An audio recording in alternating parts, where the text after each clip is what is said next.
This is not unexpected.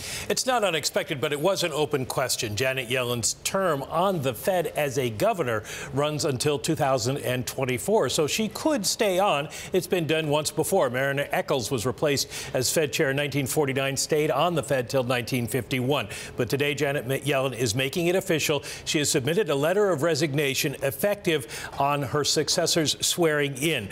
Writing to President Trump, I am writing to inform you I plan to resign as a member of the Board of Governors of the Federal Reserve System, effective upon the swearing in of my successor as chair.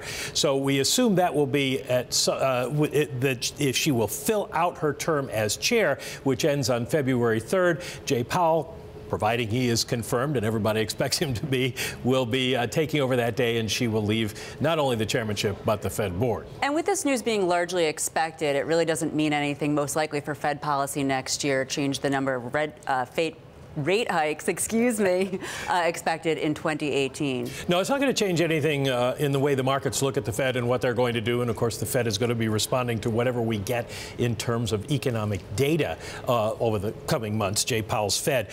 What it does do is put pressure on the administration to try to hurry up and name some additional Fed governors, because this is just one more opening. There are already 4 openings, 3 openings. This will be the 4th. So not only do they have to fill 4 spots, but also the new vice chair of the Fed for supervision is his term is actually until the end of January. They have to renominate and reconfirm him. So a lot of work to be done by the administration and the Senate. How quickly do you think we're going to get a decision on that? Because the sad fact is, as much as she would no longer be chair, her experience, her weight, just in terms of input over future policy-making decisions, would actually have been pretty useful here.